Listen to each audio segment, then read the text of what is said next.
In November of 2012, a fisherman left the coast of Mexico for what should have been a routine trip. He wasn't planning some record-breaking expedition. He wasn't trying to cross an ocean. He wasn't looking for adventure. He was just going fishing, a day or two at sea, then home. Instead, he disappeared for over a year, and when people finally saw him again, they could barely believe what they were looking at. Because somehow, against every reasonable expectation, he was still alive.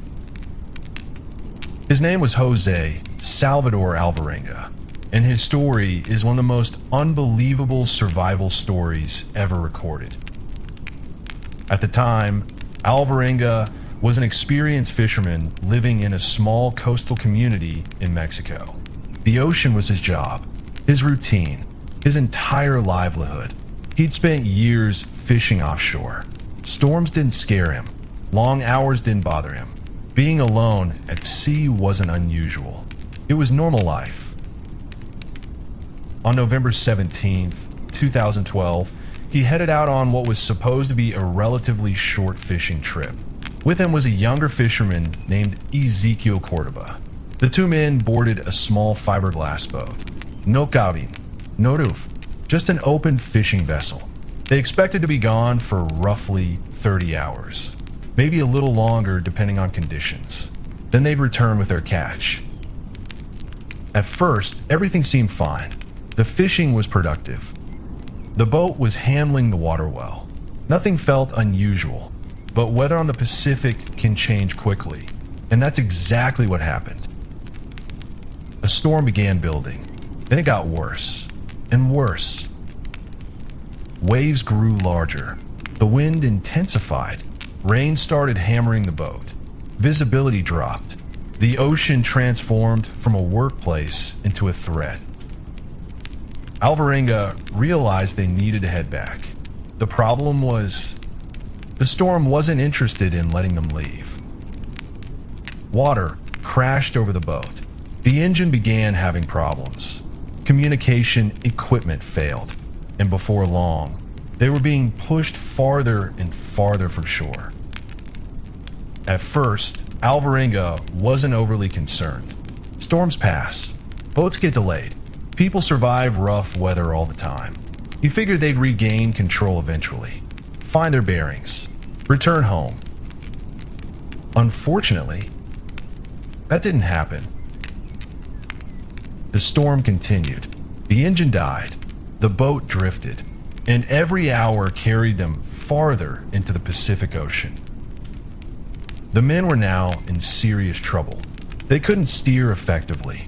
They couldn't communicate, and they had no way of knowing exactly where they were. Days passed. The storm eventually ended, but by then a new problem had emerged. The ocean around them looked endless. No ships, no land, no aircraft, nothing, just water, in every direction. At first, they expected rescue. People knew they'd gone fishing. Search efforts would happen.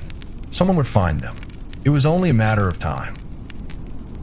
But as the days stretched on, that confidence started fading.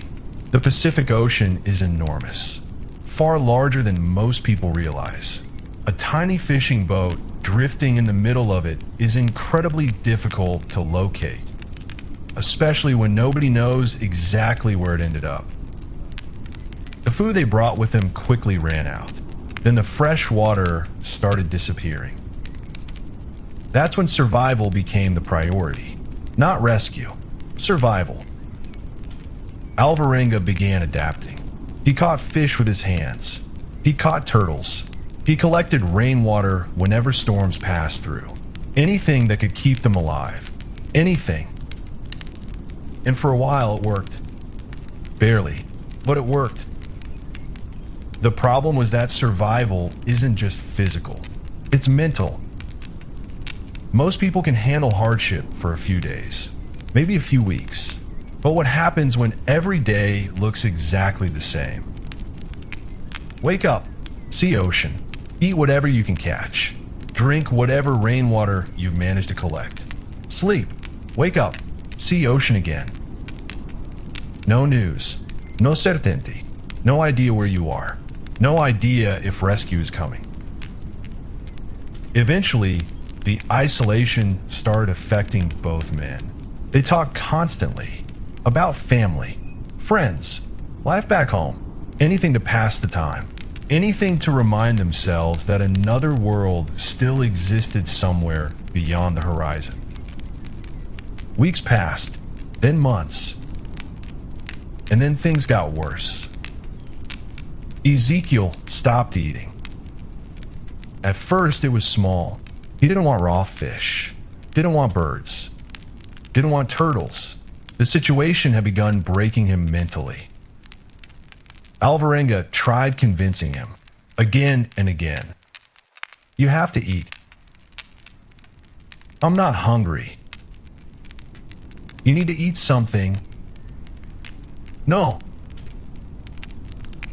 Day after day, the conversations became more desperate because Alvarenga knew what was happening. Without food, there was only one outcome. Eventually, Ezekiel died. And suddenly, Alvarenga was completely alone. Think about how terrifying that must have been. Before, there was at least another human being, someone to talk to, someone to share the experience with, someone who could confirm reality.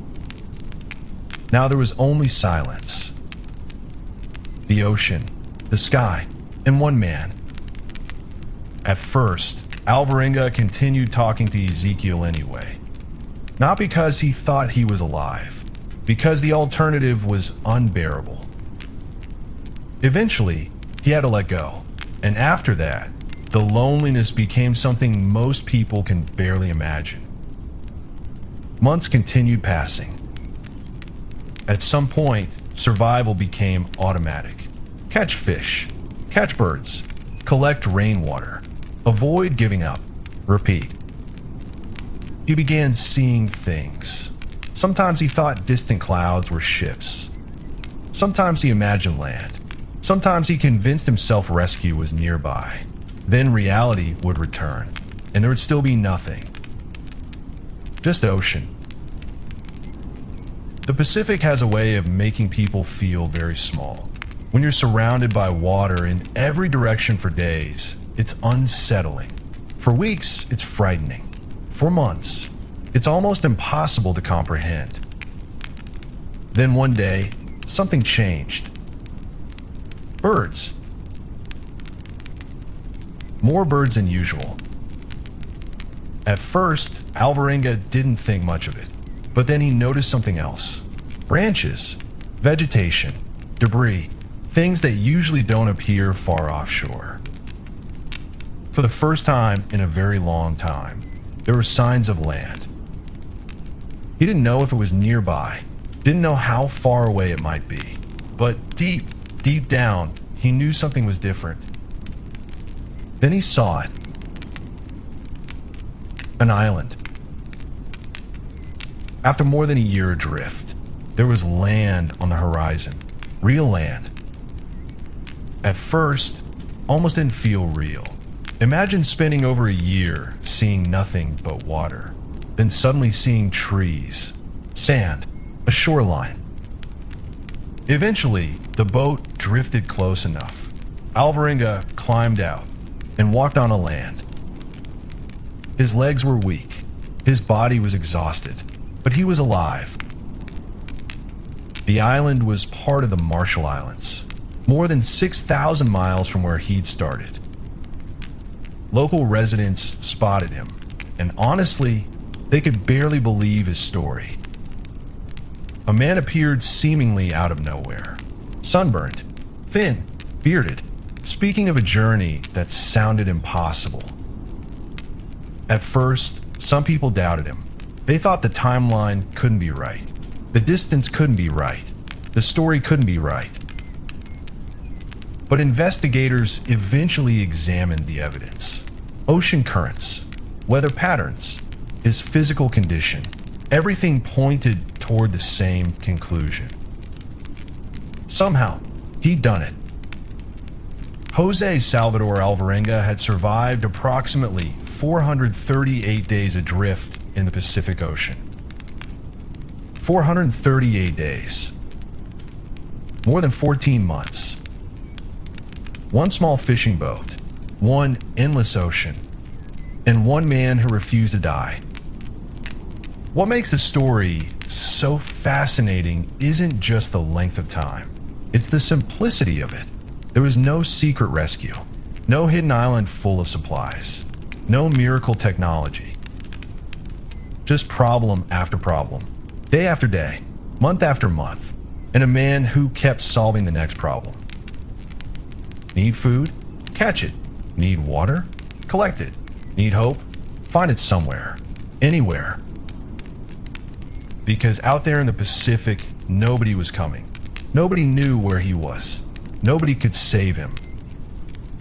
The only thing keeping Jose Salvador Alvarenga alive was Jose Salvador Alvarenga. And somehow, after 438 days drifting across one of the largest oceans on Earth, that was enough.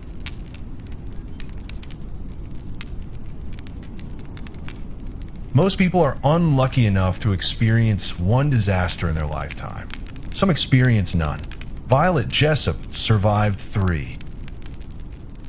Not close calls, not near misses, actual disasters, the kind that make headlines around the world, the kind that kill hundreds of people, the kind that most people would never forget. And somehow, Violet Jessop walked away from all 3.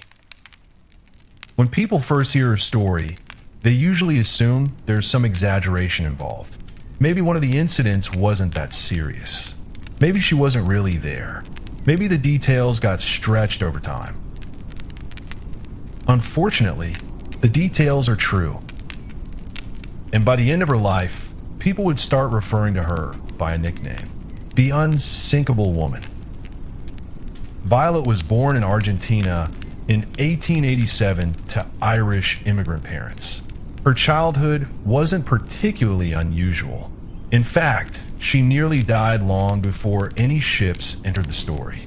As a child, she became seriously ill with tuberculosis. Doctors reportedly didn't expect her to survive. She did. Looking back, that should have been the first clue. Years later, after her father died, Violet's family moved to England. Money became tight. Like many young women of the time, she needed work. Eventually, she found a job that would shape the rest of her life. She became a stewardess on ocean liners. At the time, ocean liners were the closest thing people had to flying. If you wanted to cross the Atlantic, ships were the way you did it. Some were enormous, luxurious, floating cities, and the company operating many of the biggest vessels in the world was the White Star Line. Violet eventually joined them. At first, the work wasn't glamorous. Long hours, demanding passengers, constant cleaning, but it paid, and she became good at it. Then in 1911, she was assigned to one of the largest ships in the world, the RMS Olympic. The Olympic was a marvel of engineering. Massive, modern, considered one of the safest ships ever built. Passengers loved it. The press loved it. Everything seemed perfect. Then the Olympic collided with a British warship, the HMS Hawk. The impact tore huge holes into the Olympic's side. Passengers panicked. Crew members rushed into action. For a while, nobody knew how bad the damage was. Imagine being on a ship the size of a floating city and suddenly hearing that you've collided with another vessel. The ocean doesn't leave much room for mistakes. Fortunately, the Olympic didn't sink. The damage was severe, but the ship remained afloat. The disaster could have been much worse. And eventually, Violet returned home safely. Most people would have considered that enough excitement for one career. Violet didn't know it yet, but she was just getting started. The following year, White Star Line launched an even larger ship, a ship that would become one of the most famous vessels in human history, the RMS Titanic. Violet was assigned to it. At the time, nobody viewed the Titanic as doomed. The opposite, actually. It was considered the pinnacle of engineering, the most luxurious ship in the world, one of the safest ever built. Passengers boarded with enormous confidence. Crew members did too. On April 10th, 1912, Titanic began its maiden voyage. Everything seemed normal. Passengers explored the ship. Families enjoyed the trip. Crew members handled their duties. For several days, life on board felt routine. Then came the night of April 14th. Shortly before midnight, the Titanic struck an iceberg. At first, many passengers barely noticed. Some felt the vibration. Others heard a strange, scraping sound. But there wasn't some dramatic explosion. There wasn't immediate chaos. The danger was hidden. Water was entering compartments below the surface. And the ship's designers quickly realized something horrifying. The Titanic was going to sink. Crew members began preparing lifeboats. Passengers were instructed to put on life jackets. At first, some people didn't even want to leave. The ship looked fine. Why abandon it? Unfortunately, the damage was far worse than it appeared. As the hours passed, the situation became impossible to ignore. The bow sank lower. The deck tilted. Panic spread. Violet helped passengers reach lifeboats. She remained calm, focused on her responsibilities. Then she received instructions to board a lifeboat herself. Before she entered, an officer reportedly handed her a baby, a child that needed someone to look after it. So Violet climbed into the lifeboat holding a baby she had never met. Then she watched history unfold. The Titanic disappeared beneath the Atlantic. More than 1,500 people died, one of the deadliest maritime disasters ever recorded. Yet somehow, Violet survived. Most people would have quit. Seriously. Imagine surviving a massive collision, then surviving the Titanic. Most people would have found a completely different profession. Violet went back to sea. And that's where the story becomes almost unbelievable. A few years later, World War I was underway. Ocean liners were being converted into hospital ships. One of them was Titanic's sister ship, the Britannic. Violet joined its crew. The Britannic was enormous, even larger than the Titanic. Many people believed lessons learned from the Titanic had made it safer. More lifeboats, improved safety features, stronger design. Then, in 1916, disaster struck again. The Britannic entered the Aegean Sea, and suddenly there was an explosion. To this day, historians believe it struck a naval mine. The damage was catastrophic. Water began flooding the ship. The crew immediately realized something was very wrong. Passengers and crew rushed toward lifeboats. The ship was sinking, and it was sinking quickly. Violet boarded a lifeboat, but this disaster had a terrifying twist. The Britannic's propellers were still spinning.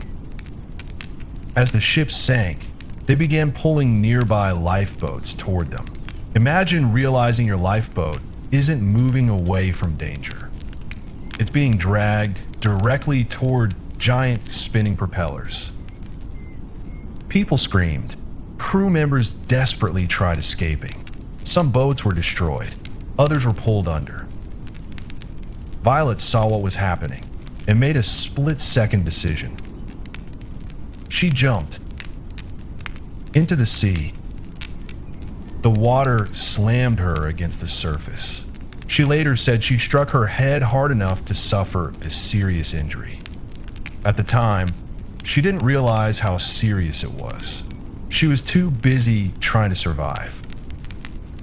Somehow, she avoided the propellers. Somehow, she avoided being pulled under. And somehow, she survived again. 3 major maritime disasters. 3 survivals. Think about the odds. Most people never experience one sinking ship. Violet survived the Olympic collision, survived the Titanic, and survived the Britannic. Years later, doctors would discover evidence that she'd actually suffered a skull fracture from the Britannic disaster, a fracture she had unknowingly lived with for years. Even that hadn't stopped her. After everything she'd experienced, Violet continued working at sea, not for a few months, not for a few years, for decades. Eventually, she retired after an extraordinarily long career. She lived into her 80s, far longer than anyone might have expected after everything she'd endured. What's fascinating about Violet Jessup's story isn't that she was fearless. By all accounts, she was practical, professional, calm. She wasn't chasing danger. Danger kept finding her. And every time it did, she somehow made it through. The Titanic alone would have guaranteed her place in history. Most people would be remembered forever for surviving that disaster. Instead, it ended up being only one chapter. Because Violet Jessup became something incredibly rare. A person whose real life sounds exaggerated. A person whose actual experiences seem too unlikely to be true. Yet every major event happened. The collision, the iceberg, the sinking, the explosion, the lifeboat, the jump, the survival. 3 separate disasters. One woman. Which is exactly why, more than a century later, people still remember her by the nickname she earned. The unsinkable woman. Most people get annoyed if they're stuck in an airport for a few hours. Maybe a delayed flight, a misconnection, an overnight layover. After a while, you're checking the clock every 5 minutes and wondering when you can finally leave. Now imagine spending 18 years there. Not 18 hours, not 18 days, 18 years. Long enough to watch children grow into adults. Long enough to see entire technologies appear and disappear. Long enough for employees to retire after working there for decades. And somehow, that's exactly what happened. His name was Mehran Karimi Nasri, and for nearly 2 decades, he lived inside an airport terminal. The strange part is that it didn't start with some grand plan. He wasn't trying to become famous. He wasn't performing some social experiment. And he definitely wasn't expecting to spend a significant portion of his life sleeping near departure gates. It started with paperwork. And as boring as that sounds, paperwork would completely change his life. Mehran was born in Iran in the 1940s. The details of his early life have always been somewhat complicated, partly because different versions of his story emerged over the years. But what most accounts agree on is that he eventually left Iran and began moving through Europe while seeking legal status and permission to remain in another country. At first, it was frustrating, but manageable. Forms, applications, interviews, waiting, more forms. The kind of bureaucratic problems that thousands of people deal with every year. The problem was, his situation became increasingly complicated. Eventually, he found himself traveling through Europe while trying to resolve his legal status. And somewhere along the way, critical documents were lost, or stolen, or misplaced, depending on which version of the story you hear. Whatever happened, the result was the same. Mehran suddenly found himself in a situation where proving who he was became extremely difficult. Most people assume airports are simple. You arrive, show your documents, leave. But airports are actually built around one major assumption. Everyone passing through has paperwork. If that paperwork disappears, things get complicated very quickly. By the late 1980s, Mehran arrived at Charles de Gaulle Airport in Paris. He believed he was on his way somewhere else. He wasn't planning on staying, certainly not permanently. Unfortunately, he couldn't leave. Authorities wouldn't allow him to enter France normally, but at the same time, sending him somewhere else wasn't straightforward either. His legal situation had become a maze, one that nobody seemed able to solve. So he waited. At first, everyone assumed the issue would eventually get resolved. A few days, maybe a few weeks, a few months at most. Unfortunately, that didn't happen. Weeks became months. Months became years. And slowly, something bizarre started happening. The airport became his home. Think about how strange that must have felt. Every morning, thousands of travelers walked past him. People rushing to flights, families heading on vacation, business travelers trying to catch connections. And every single one of them was going somewhere. Mehran wasn't. He stayed in the terminal. Day after day, year after year. At first, airport employees viewed him as an unusual situation. Then they started recognizing him. Then they started knowing him personally. Some workers brought him food. Others stopped to chat. Many employees watched entire chapters of their own lives unfold, while Mehran remained in the same terminal. One worker might get hired, spend 10 years there, leave, and Mehran would still be sitting in the airport. That's difficult to even picture. The world outside kept moving. Governments changed. Technology changed. The internet exploded into everyday life. Cell phones became common. Then smartphones appeared. Meanwhile, Mehran was still living inside the airport. People became fascinated by the story. Journalists started visiting. Television crews arrived. Newspapers wrote articles about him. At first, many people thought there had to be more to the story. Some secret reason, some hidden detail, something that would make the whole thing make sense. But often the truth seemed even stranger. The situation had become trapped inside layers of bureaucracy, a problem that kept getting harder to solve the longer it existed. Over time, Mehran developed routines, very specific routines. He read newspapers. He wrote in notebooks. He organized his belongings carefully. He spoke with airport staff. He watched travelers come and go. The terminal became its own tiny world, and within that world, he had a life. Not the life he'd planned, not the life he wanted, but a life nonetheless. Years passed, then more years. Eventually, something unusual happened. The story became so famous that it attracted Hollywood's attention. Imagine that. You're sitting in an airport terminal, and somewhere across the world, movie executives are discussing your life story. Eventually, the story helped inspire the film The Terminal, starring Tom Hanks. While the movie wasn't a direct retelling of every detail, the core idea came from Mehran's extraordinary situation. By now, millions of people knew who he was. Yet despite all the attention, he was still living in the airport. And that's when the story becomes almost philosophical. Think about how many people passed him every day. Thousands, maybe tens of thousands. People were constantly moving, always chasing the next destination, the next flight, the next opportunity.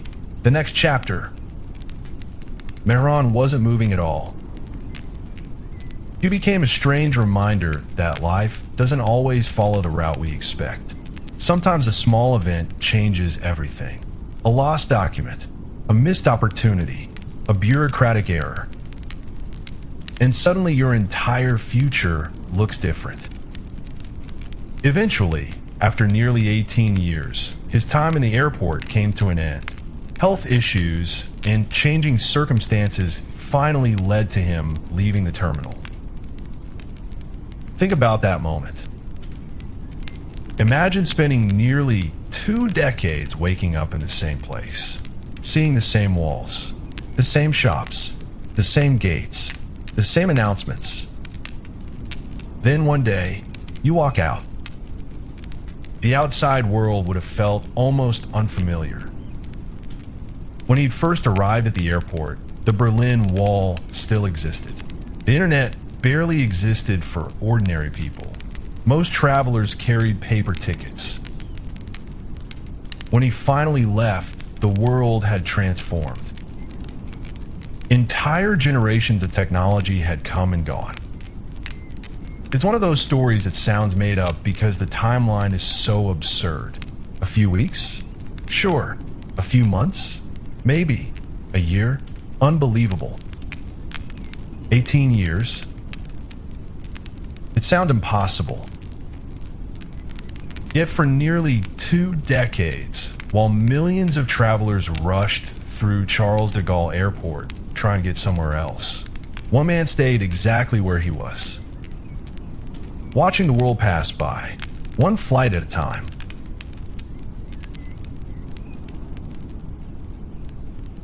In 1914, an explorer named Ernest Shackleton set out on what was supposed to be one of the greatest adventures in human history. His goal was ambitious: cross Antarctica on foot, from one side of the continent to the other. Nobody had ever done it before. The plan sounded difficult, dangerous, maybe even impossible, but nobody expected what actually happened. Because Shackleton and his crew never even reached Antarctica. Instead, they became trapped in ice for nearly 2 years. And somehow, every single member of the expedition survived. Which is remarkable when you consider where they were. Antarctica isn't just cold. It's one of the most hostile places on Earth. The temperatures can kill you. The wind can kill you. The isolation can kill you. Even today, with modern technology, it's dangerous. In 1914, it was another world entirely. Shackleton already had a reputation as an explorer. He wasn't inexperienced. He'd been to Antarctica before. He understood the risks. At least he thought he did. His ship was called the Endurance. A fitting name considering what was about to happen. The vessel left England carrying 28 men. Scientists, sailors, explorers. They were optimistic, excited, ready for history. For a while, everything seemed normal. The crew settled into life aboard the ship. The ocean was rough at times, but manageable. The expedition moved steadily south, toward Antarctica. Then they encountered ice. At first, that wasn't unusual. Ice was expected. It was Antarctica, after all. The crew carefully navigated around it, then through it, then deeper into it. And that's when things started going wrong. The ice became thicker, denser, harder to move through. Eventually, the Endurance couldn't continue. The ship became trapped. At first, nobody panicked. Ships have been trapped in ice before. The crew assumed the ice would eventually shift. The ship would break free, and the expedition would continue. Days passed, then weeks. The ship didn't move. Instead, the ice moved, and that turned out to be much worse. The ice surrounding the ship began squeezing it, slowly, relentlessly, like a giant frozen vice. At first, the pressure created strange sounds: groaning, cracking, popping noises coming from the hull. Crew members heard them at night. They knew what those sounds meant. The ice was winning. Then things got worse. The pressure became so intense that massive wooden beams inside the ship began bending. Imagine hearing the structure around you slowly breaking apart while you're trapped thousands of miles from civilization. That's exactly what happened. Eventually, the ice crushed the Endurance. Not all at once, not dramatically, slowly, painfully. The ship was literally squeezed to death. Water began entering the vessel. The crew worked desperately to save it, pumping water, moving supplies, trying anything. It wasn't enough. The Endurance was doomed. Imagine the realization. You're in Antarctica. Your ship is sinking. There are no rescue helicopters, no satellites, no emergency beacons, no quick way out. The nearest help might as well have been on another planet. Eventually, Shackleton gave the order: abandon ship. The crew gathered supplies and stepped onto the ice. Then they watched their home disappear. The Endurance sank beneath the frozen sea, and suddenly, 28 men were stranded on drifting ice. No ship, no shelter, no clear escape plan. This is where many survival stories would end, but for Shackleton's crew, it was only the beginning. The men established camps on the ice. They rationed food. They hunted seals. They hunted penguins. Anything they could eat, anything that could keep them alive. Meanwhile, the ice itself was moving. That's the terrifying part people often forget. The men weren't standing on solid land. They were living on floating ice. At any moment, cracks could appear beneath them, and sometimes they did. Imagine waking up and realizing the ground underneath your tent is splitting apart. That was reality. Days became weeks. Weeks became months. And somehow, Shackleton kept morale alive. That's one of the reasons his story is still studied today. Not because he conquered Antarctica. He didn't. Because he kept people functioning after the mission had completely collapsed. He knew hopelessness could be just as dangerous as the cold.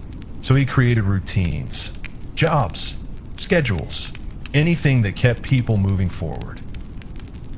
Eventually, the ice started breaking apart. The crew could no longer remain where they were, so they launched their lifeboats.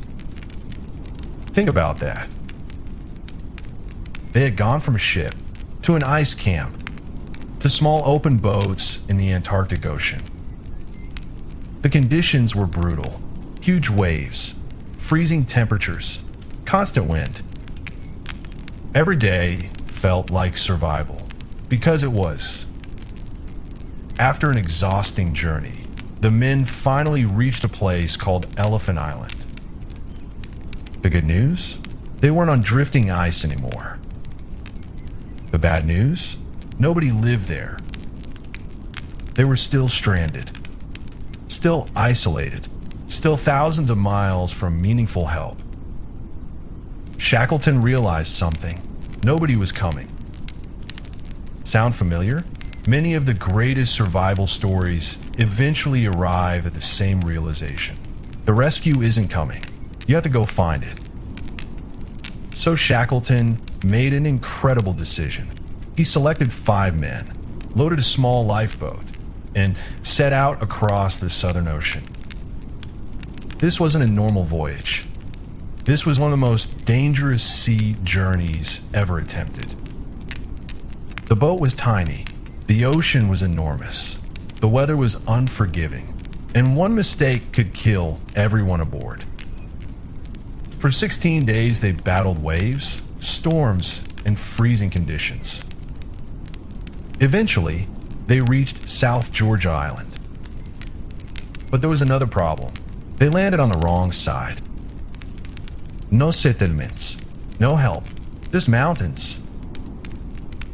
So Shackleton and two companions crossed terrain that had never been crossed before, on foot, exhausted, under-equipped, and desperate. Eventually, they reached a whaling station. For the first time in well over a year, they found other people. Help was finally possible. But Shackleton wasn't finished. His crew was still stranded back on Elephant Island. Multiple rescue attempts failed. Weather blocked access. Ice blocked access. The ocean blocked access. But Shackleton kept trying. Again and again and again. Finally, in August of 1916, nearly 2 years after the expedition began, a rescue ship reached Elephant Island. The stranded men saw the ship approaching, and honestly, it must have felt unreal. Many of them had spent months wondering if they would ever see civilization again. Shackleton's first question wasn't about supplies, or equipment, or the expedition. It was simple. Are all the men well? The answer was yes. Every single one of them. 28 men had entered Antarctica. 28 men came home. That's what makes the story so extraordinary. Not that they survived a shipwreck. Not that they survived Antarctica. Not that they crossed some of the roughest water on Earth. It's that nobody died. When people talk about impossible survival stories, the Endurance Expedition is always near the top of the list. Because by all reasonable standards, they shouldn't have made it. Their ship was crushed. Their mission failed. They were stranded in one of the harshest environments on Earth. Yet somehow, through leadership, determination, and a tremendous amount of luck, every single member of the expedition survived. And more than a century later, people still study Shackleton's story. Not because he reached Antarctica, but because when everything went wrong, he got everyone home. On Christmas Eve in 1971, a 17-year-old girl boarded an airplane in Peru with her mother. It was supposed to be a normal flight. They were going home for Christmas. Instead, before the day was over, the airplane would break apart in the sky, and that 17-year-old girl would fall thousands of feet into the Amazon rainforest. By the time she woke up, she was completely alone. Her name was Julianne Koepke, and what happened to her over the next 11 days sounds like something somebody would make up for a movie, except it actually happened. Julianne had grown up around the rainforest.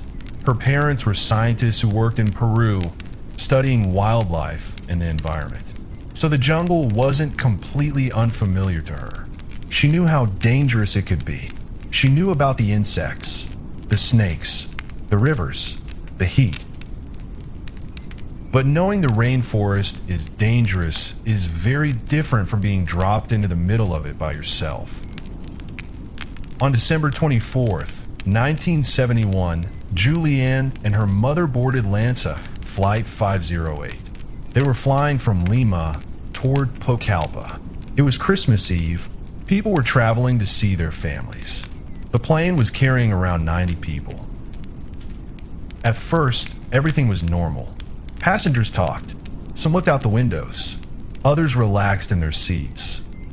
Julianne was sitting next to her mother. Then they entered a storm. Not just rain, a severe thunderstorm. Lightning surrounded the aircraft. The plane began shaking violently. People became frightened. Julianne remembered looking outside and seeing flashes of lightning around the airplane.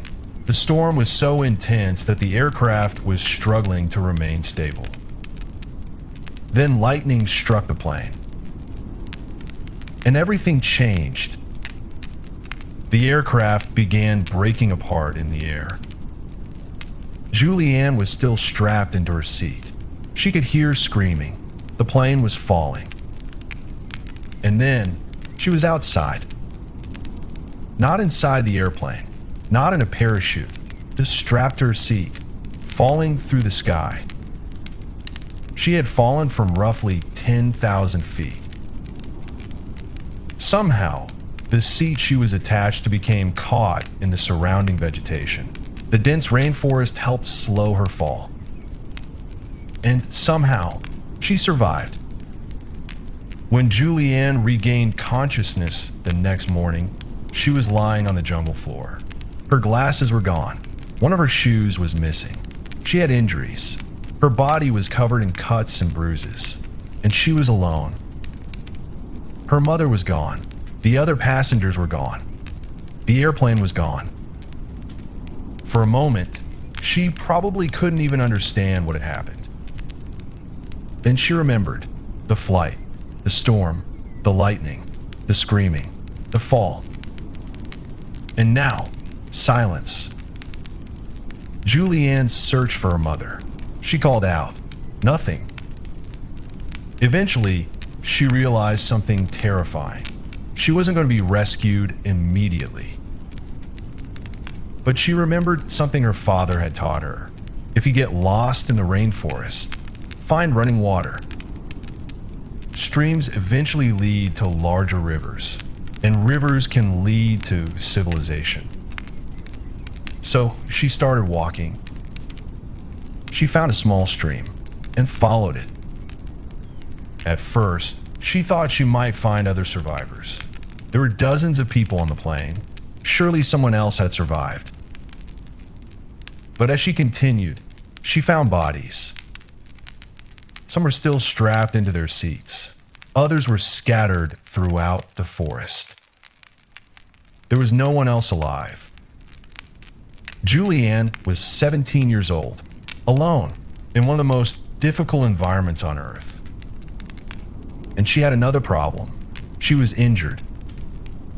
She had a deep cut on her leg. Her eyesight was impaired without her glasses. And because she had fallen from such a great height, she was dealing with injuries she didn't fully understand. But she kept moving. She followed the stream. One day passed. Then another. The jungle was incredibly difficult to move through. Dense vegetation surrounded her. Branches scratched her. Insects covered her.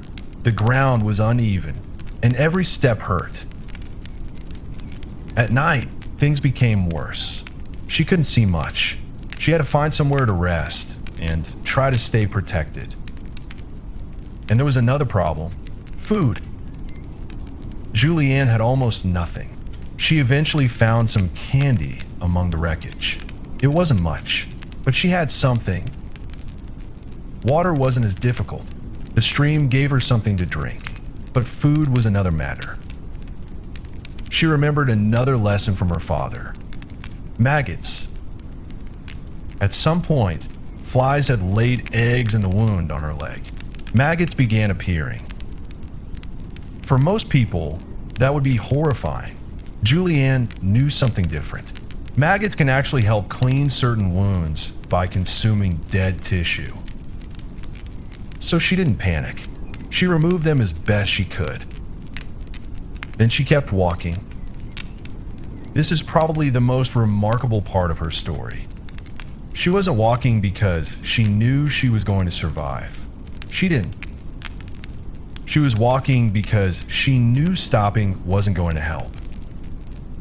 Every day, she followed the water.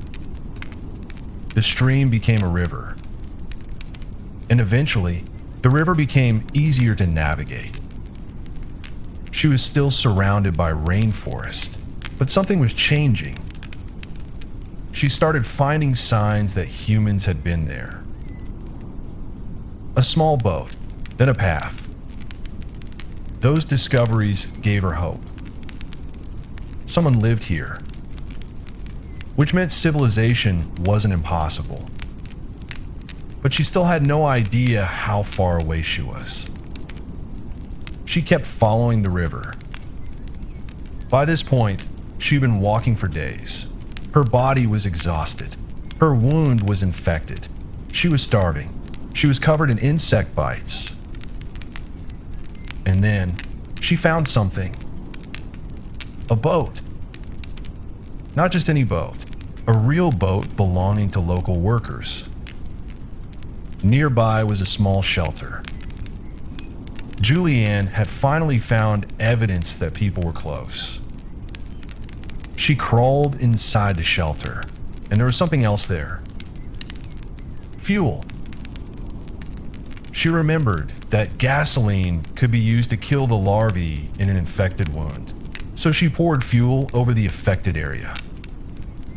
It hurt badly, but she was desperate. Then she waited. The next morning, people arrived. They found her. At first, they were shocked. Imagine being a local worker in the middle of the Amazon and discovering a 17-year-old girl crawling out of the forest.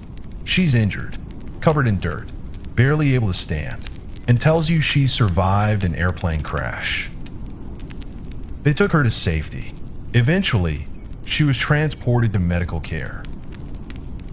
11 days after the airplane crashed, Julianne was finally rescued. She was the only person to survive the crash itself. The rest of the passengers had died, including her mother. And somehow, this 17-year-old girl had survived a fall from the sky, only to spend 11 days walking through the Amazon rainforest alone. Think about the sequence. She survived a plane breaking apart. She survived a fall of roughly 2 miles. She survived injuries. She survived the jungle. She survived starvation. She survived an infected wound. And eventually, she found people. Years later, Julianne would become a biologist herself. She eventually wrote about her experience and continued working with rainforest research. What's especially strange about her story is that the things that helped her survive weren't necessarily extraordinary. She didn't have some secret survival kit. She didn't have a satellite phone. She didn't have a map. She had knowledge. She knew that water could lead to civilization. She understood some of the dangers of the jungle. She knew enough about her surroundings to make decisions that kept her alive. And most importantly, she kept moving. Because somewhere in that enormous rainforest, there had to be a way out. And after 11 days, she found it.